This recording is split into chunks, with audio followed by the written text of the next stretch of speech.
दोस्तों, सिंधु सभ्यता एक फिक्स सभ्यता थी। इसका विस्तार अफगानिस्तान, पाकिस्तान और भारत के विभिन्न क्षेत्रों में फैला हुआ था। और इतनी बड़ी सभ्यता जो भारतीय उपमहाद्वीप के 3 देशों में फैली हुई थी, वो अचानक भारतीय उपमहाद्वीप की पृष्ठभूमि से कैसे विलुप्त हो गई, ये बड़े आश्चर्य का विषय है। इसको लेकर इतिहासकारों के अलग अलग मत हैं। कुछ इतिहासकारों का मानना है कि यह सभ्यता बाढ़ से नष्ट हो गई। किसी ने यह कहा कि नहीं, यहां पर आक्रमण हुए हैं। किसी ने कहा नदियों के मार्ग में परिवर्तन हो गया है। ऐसे बहुत सारे कारण हैं जिनके बारे में हम लोग विस्तार से समझेंगे। तो दोस्तों, आज हम लोग बात करेंगे सिंधु सभ्यता के पतन के क्या कारण थे। क्या वाकई में सिंधु सभ्यता का पतन हो गया, या सिंधु सभ्यता जो एक नगरीय सभ्यता के रूप में कन्वर्ट हो चुकी थी, वो पुनः ग्रामीण चरण में फिर से प्रवेश कर गई। चलिए आइए देखते हैं, एक एक तथ्यों को समझने की कोशिश करते हैं और जो आयोग से प्रश्न पूछे जाते हैं उन पर भी हम लोग चर्चा करते हैं। तो दोस्तों, उम्मीद है कि इस टॉपिक से कोई भी प्रश्न आपसे छूटेगा नहीं। चलिए आइए, सबसे पहले हम लोग बात करते हैं सिंधु सभ्यता का जो विस्तार था वो कहां कहां था। तो दोस्तों, सिंधु सभ्यता का जो विस्तार पूर्वी क्षेत्र था, ये यूपी के मेरठ जिले में आलमगीरपुर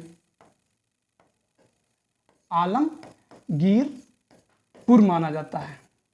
और इसका जो पश्चिमी विस्तार है वो पाकिस्तान के बलूचिस्तान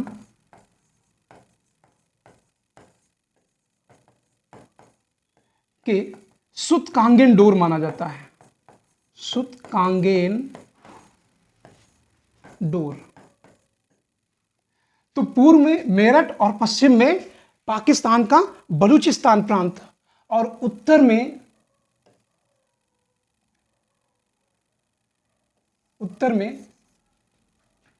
मांडा क्षेत्र माना जाता है। और दक्षिण में पहले तो भगवत रायपुर था और बाद में दैनाबाद हो गया। कहां पे हो गया? बाद में दैनाबाद हो गया। और दैनाबाद कहां पे है? ये महाराष्ट्र में है। तो इसका विस्तार अफगानिस्तान, पाकिस्तान और भारतीय उपमहाद्वीप के एक बड़े क्षेत्र में देखने को मिलता है। और यह सभ्यता अचानक कैसे भारतीय उपमहाद्वीप से विलुप्त हो गई, इसको लेकर अलग अलग इतिहासकारों ने अलग अलग प्रमाण दिए हैं। कुछ इतिहासकारों का मानना है या पुरातत्ववेत्ता का मानना है कि यहां पर बाढ़ आ गई और जिस कारण सिंधुवासी इस क्षेत्र से हटकर दूसरे क्षेत्र चले गए। दूसरा कारण था नदियों के मार्ग में परिवर्तन। तीसरा है जलवायु में परिवर्तन। और चौथा है, अभी सबका एक एक डिटेल से हम लोग पढ़ते हैं, प्रशासनिक शिथिलता हो गई। और पांचवा कारण बताया गया विदेशी व्यापार में क्या हो गया? गतिरोध उत्पन्न हो गया। और छठवां कारण बताया गया भूतात्विक परिवर्तन, यानी जियोग्राफिकल कंडीशन ऐसी हो गई कि उथल पुथल हो गए और वहां लोगों के रहने के अनुकूल स्थिति नहीं रह गई। और सातवां कारण जो बताया गया है कि बाह्य आक्रमण हुए यहां पर, इसलिए लोग यहां से छोड़कर अन्यत्र क्षेत्रों में चले गए। और आठवां कारण था कि यहां पर महामारी फैल गई, जैसे कोविड हो गया। तो इस तरीके से अलग अलग विद्वानों द्वारा अलग अलग ये मत प्रदान किए गए हैं और इन सब की एक एक तथ्यों की बारीकी से समीक्षा करते हैं। चलिए आइए देखते हैं कि इतनी बड़ी सभ्यता अचानक कैसे विलीन हो गई, इस पर हम लोग विस्तार से देखते हैं। सबसे पहले हम देखते हैं सिंधु सभ्यता के पतन के कारण। क्या वाकई में सिंधु सभ्यता का पतन हो गया? यह एक बहुत ही महत्वपूर्ण बात है। या सिंधु सभ्यता जो नगरीय सभ्यता के रूप में कन्वर्ट हो चुकी थी, वो ग्रामीण क्षेत्र में पुनः चली गई? इस पर आगे हम बहस करते हैं। और पहले हम बात करते हैं पतन के कारण। सिंधु सभ्यता के विघटन के प्रश्न उद्भव की भांति क्या है? जटिल है।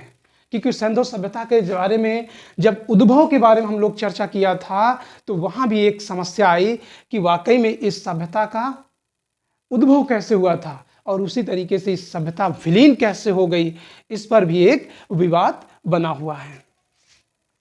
तो अलग अलग विद्वानों ने क्या किया, अपने अलग अलग मत प्रदर्शित कर दिए और इसको लेकर बड़ा कंट्रोवर्सी हो गई लोगों के बीच में, वाकई में सिंधु सभ्यता का पतन कैसे हुआ। तो सबसे पहले हम लोग कारण देखते हैं बाढ़, यानी बाढ़ आई। तो बाढ़ के बारे में क्या बताया गया कि ये सभ्यता जो है नदियों के किनारे फली फूली। दोस्तों, ये दुनिया की जितनी भी सभ्यताएं हैं वो ज़्यादातर कहाँ पर किनारे बसे, नदियों के किनारे। आज भी जितने बड़े शहर हैं वो नदियों के किनारे बसे हुए हैं।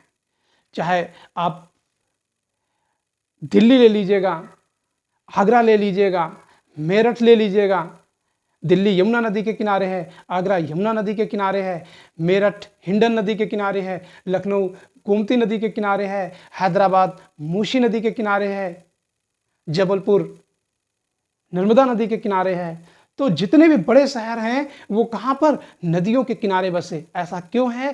क्योंकि प्रारंभ में मानव कहाँ बस गया, नदियों के किनारे। मानव एक हफ्ते तक बिना कुछ खाए पिए रह सकता है, लेकिन बिना पानी के वो 24 घंटे चलना मुश्किल पड़ जाता है। इसलिए दुनिया की जितनी भी सभ्यताएं डेवलप हुई वो कहाँ पर हुई, नदियों में। और इसीलिए बताया कि शायद बाढ़ आ गई होगी, और जब बाढ़ आ गई तो इस बाढ़ के बारे में कुछ विद्वानों का मत है, जैसे जॉन मार्शल, अर्नेस्ट मैके और एस.आर. राव। ये तीन लोग हैं। इन लोगों ने बाढ़ के मत का समर्थन किया और कहा कि सिंधु क्षेत्र में बाढ़ आ गई और इस कारण क्या हो गए, नगर नष्ट हो गए। कहने का मतलब है ये नदियां थी और नदियों के किनारे क्या है, सभ्यता डेवलप हुई थी, और जब यहाँ पर नदियों में बाढ़ आ गई तो लोग यहाँ से हटके अन्यत्र क्षेत्रों में चले गए। इसीलिए लोग मानते हैं, जॉन मार्शल, अर्नेस्ट मैके और एस.आर. राव ये कहते हैं कि बाढ़ के कारण क्या हुआ, सिंधु सभ्यता का पतन हो गया। कुछ नगर बाढ़ के कारण नष्ट हो गए। मार्शल ने मोहनजोदड़ो, ठीक है ना, मासे मार्शल, मासे मोहनजोदड़ो, मैके चहुंदड़ो और एस.आर. राव ने लोथल, ये लोथल। तो ये मैच कराने के लिए आता है कि किसने कहा कि मोहनजोदड़ो बाढ़ के कारण नष्ट हो गया, तो मार्शल ने कहा। मैके ने किसको कहा, चहुंदड़ो को कहा, और एस.आर. राव ने किसको कहा, लोथल को कहा। कहा कि ये क्षेत्र क्या हो गए, यहां पर भयंकर बाढ़ आई और खेती करना असंभव हो गया। परिणामतः लोग, यानी खेती बर्बाद हो गई, तो लोग दूसरी जगह कहां चले गए। तो कहने का मतलब है ये लोग दूसरे क्षेत्रों में चले गए। अब हम कैसे कह सकते हैं कि ये दूसरे क्षेत्रों में गए, क्योंकि इसके पीछे हमारे पास तथ्य है, और तथ्य ये है कि सिंधु क्षेत्र में जो कल्चर दिखाई पड़ती है, जैसे पीपल में जल चढ़ाना, आज भी लोग पीपल पे जल चढ़ाते हैं। शिवलिंग पूजा का जो प्रमाण सिंधु क्षेत्र से मिलता है वो आज भी पूरे हिंदुस्तान से दिखाई पड़ता है। केले में जल चढ़ाना, तो जो कल्चर यहां थी, यहां के लोग उस कल्चर के साथ कहां, पूरे भारत में प्रवेश कर गए। तो इससे माना जाता है कि ये लोग दूसरी जगह से, सिंधु क्षेत्र से दूसरी जगह चले गए। उसके बाद दूसरा कारण है नदियों के मार्ग में परिवर्तन होना। क्या बताया गया है,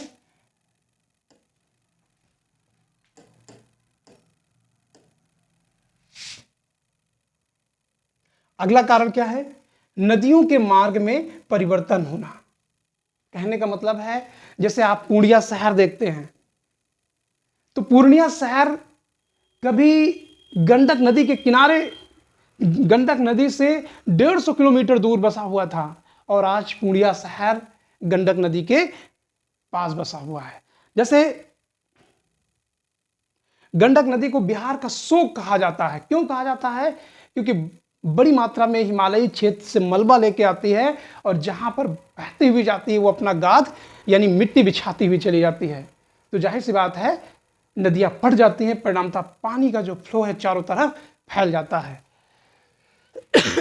तो नदियों के मार्ग में परिवर्तन का कारण ये था, पहले ये समझिएगा, गंडक नदी ये हिमालय है और यहाँ से निकलती है, तो हिमालय क्षेत्र से बहुत सारा मलबा लेके आती है, तो और धीरे धीरे जब मैदानी क्षेत्रों में आती है तो ये मिट्टी यहीं पर क्या हो जाती है, जम जाती है।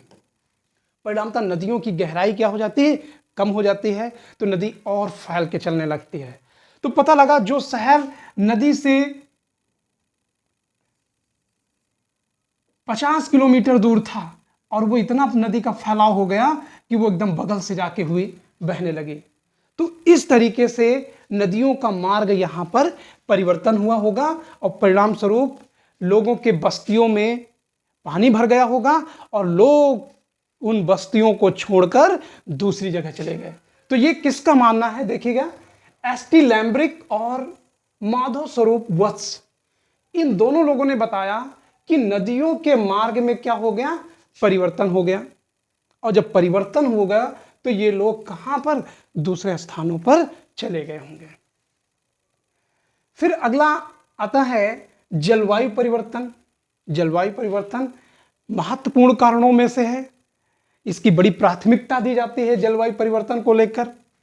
और जलवायु परिवर्तन को लेकर आर.एल. स्टाइन और अमलानंद घोष, ये दो विद्वान हैं, इन्होंने बताया कि सिंधु सभ्यता के पतन का प्रमुख कारण क्या है, जलवायु परिवर्तन है। ये तथ्य बताने वाले कौन थे? आर.एल. स्टाइन और अमलानंद घोष। और इसके पीछे उन्होंने कई तथ्य रखे। उसके बाद कहा गया प्रशासनिक शिथिलता। क्या है प्रशासनिक शिथिलता, इसके बारे में समझें। देखिए, सिंधु सभ्यता के बारे में आप जब अध्ययन करते हैं तो यहाँ की जो नाली की व्यवस्था है, यानी जल निकास की जो व्यवस्था है, सड़कों के किनारे स्ट्रीट लाइट की व्यवस्था है, कूड़ेदान की व्यवस्था है और सार्वजनिक स्नानागार की व्यवस्था रही है, कुओं की, तो इतनी जो व्यवस्थाएं हैं, साफ सफाई की व्यवस्था को लेकर देखें तो कहीं ना कहीं ये व्यवस्था किससे संचालित हो रही थी? ये व्यवस्था संचालित हो रही थी एक लोकल गवर्नेंस के माध्यम से, यानी स्थानीय प्रशासन के माध्यम से। और जैसे ही प्रशासनिक तंत्र विफल हुआ होगा, अब शहरों की सफाई करने वाला कोई था नहीं, नालियों के जलभराव को रोकने वाला कोई था नहीं, क्योंकि प्रशासनिक शिथिलता आ गई, कूड़ों के ढेर लगे हुए थे, तो लोग जो है कहीं ना कहीं दूसरी जगह चले गए होंगे। प्रशासनिक शिथिलता में मार्शल और उनके सहयोगियों ने बताया कि मोहनजोदड़ो, हड़प्पा, कालीबंगा और लोथल, इन नगरों का पतन प्रशासनिक अव्यवस्था के कारण हुआ। तो प्रश्न पूछा जाता है, शिथिलता किसने बताया है कि प्रशासनिक शिथिलता के कारण सिंधु सभ्यता का पतन हो गया? तो मोहनजोदड़ो मार्शल ने बताया है। और कौन कौन से स्थलों को बताया है? मोहनजोदड़ो, हड़प्पा, कालीबंगा और लोथल से। फिर आगे हम लोग देखते हैं, अगला तथ्य है विदेशी व्यापार में गतिरोध। दोस्तों याद करिए, पीछे जो समझाया गया था कि सिंधु वासियों का जो व्यापार संतुलन था विदेशों से, वो पक्ष किसके पक्ष में था? मेलुहा के पक्ष में, यानी सिंधु सभ्यता के पक्ष में था। और जब सिंधु सभ्यता के पक्ष में था तो उसका व्यापक लाभ किसको मिला? सिंधु वासियों का, क्योंकि सिंधु वासी अपनी बस्तियां वहां पर बसा दी जहां पर खेती करना संभव नहीं था। तो जाहिर सी बात है कि व्यापार में गतिरोध हुआ होगा।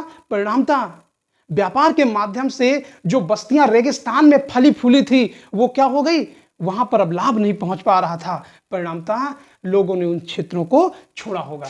तो कहीं ना कहीं विदेशी व्यापार में क्या हो गया, गतिरोध।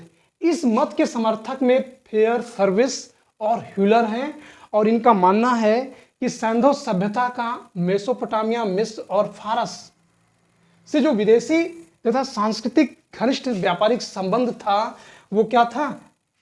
नगरीय सभ्यता का उसके कारण विकास हुआ। और जैसे ही इस पे विदेशी व्यापार पे गतिरोध उत्पन्न हुआ, वैसे ही वो नगर क्या हो गए? नष्ट होना शुरू हो गए।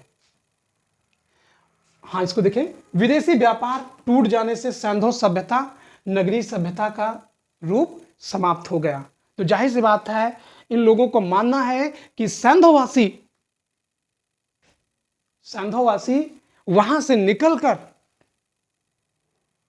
यानी सैंधव क्षेत्र से निकलकर किसी दूसरे क्षेत्र में बस गए होंगे, क्योंकि अब स्थितियां सामान्यजनक नहीं रह गई, व्यापार लाभप्रद नहीं रह गया था। फिर एक बहुत ही महत्वपूर्ण बात आती है कि भूतात्विक परिवर्तन, यानी पृथ्वी के आंतरिक हलचलों में उथल पुथल हुई। अब इसका कारण क्या बताया कि सैंधव सभ्यता जो डेवलपमेंट है वो सूक्ष्म संतुलन पर टिका हुआ था। तो यहाँ के लोगों ने बांध बना के पानी रोका होगा, परिणाम स्वरूप पानी का भराव हुआ होगा, और जब पानी का भराव हुआ होगा तो नीचे की जो प्लेटें हैं उनमें क्या हुई होगी? दरार उत्पन्न हुई होगी। और इसके कारण क्या है? लोगों में भूतात्विक हलचलें उत्पन्न होगी। तो ये मत के समर्थक है M.R. साहनी, R.L. राइक्स और T.H. लैम्ब्रिक ने बताया कि सैंधव सभ्यता के विघटन का भूतात्विक परिवर्तन के जिम्मेदार माना जाता है। इस पर राइक्स के क्या विचार हैं? विवर्तनिक उथल पुथल के कारण, यानी प्लेटों के आपस में टकराने के कारण, अब प्लेट कैसे टकराएंगी ये आपको ज्योग्राफी में बताया जाएगा। तो प्लेटों के उथल पुथल के कारण क्या है? नदियों के मार्ग अवरुद्ध हो गए होंगे, परिणाम स्वरूप क्या होगा? जल भराव हो गया होगा, यानी प्लवन यानी जल भराव की स्थिति हो गई होगा। परिणामतः मनोबल लोगों का टूट गया होगा और लोग सैंधव स्थल छोड़कर कहां? दूसरे देश, दूसरे क्षेत्रों में बस गए। यानी इन क्षेत्रों से निकलकर क्या? भारत के अन्य क्षेत्रों में क्या हो गए? बस गए। अब फिर वही चीज हम बताएंगे कि जो कल्चर इन क्षेत्रों में डेवलप हुई थी वो पूरे भारत में आज भी कल्चर दिखाई पड़ती है। अब बात आती है बाह्य आक्रमण की, कि सैंधवपुरा स्थल पर बाह्य आक्रमण भी हो गया। बाह्य आक्रमण को लेकर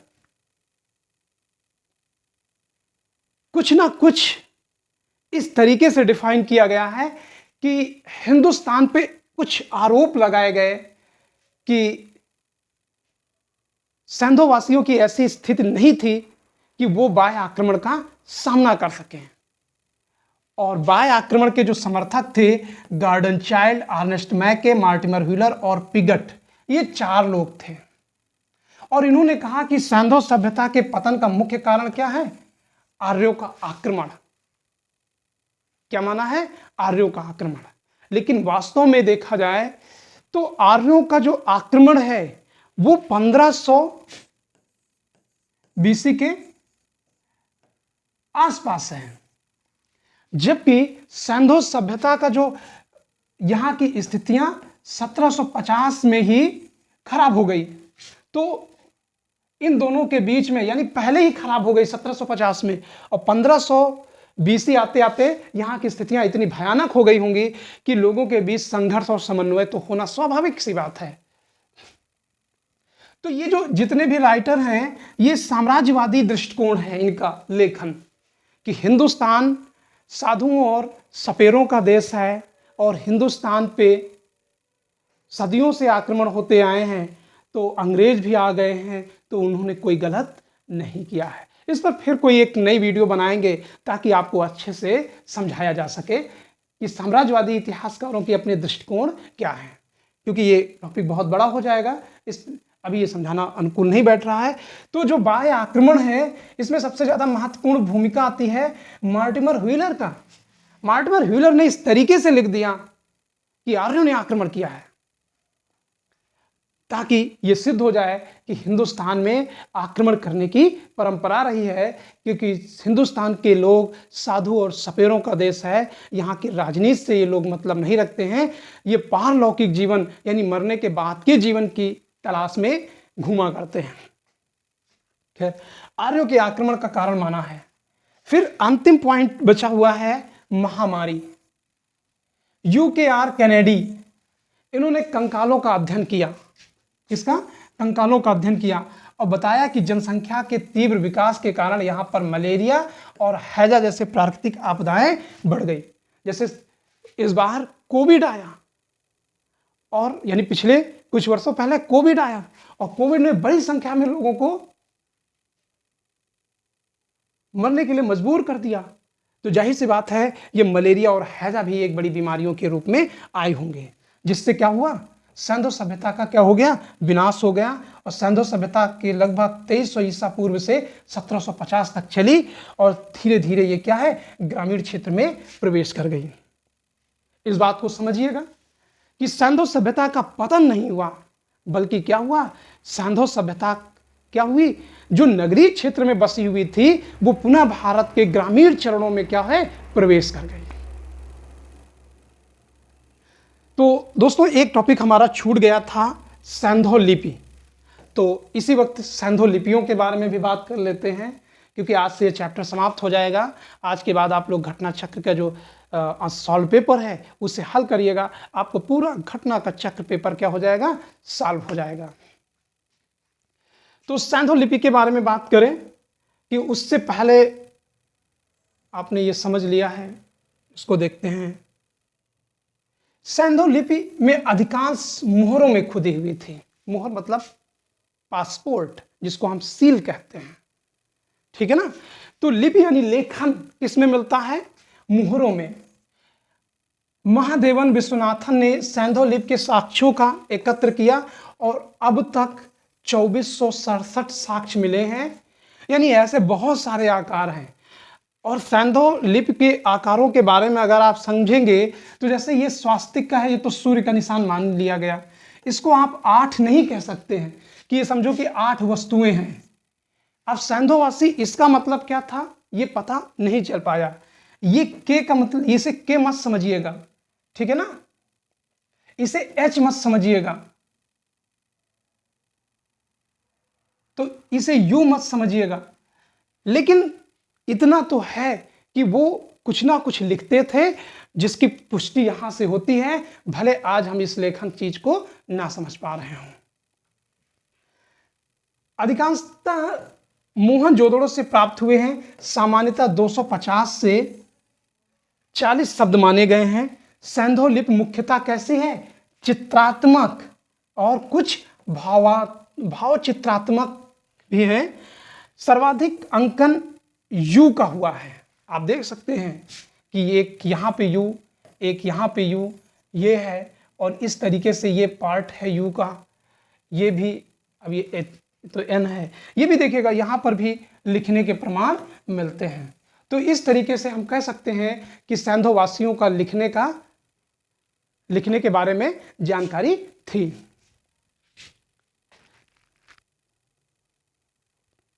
सर्वाधिक अंकन यू का है। सिंधु लिपि दाएं से बाएं और फिर बाएं से दाएं लिखी जाती है। अब जैसे बायां है, बाएं से यानी इधर लिखते गए और इधर से ऐसे लिखते गए, फिर ऐसे लिखते गए, फिर ऐसे लिखते गए, ठीक है ना?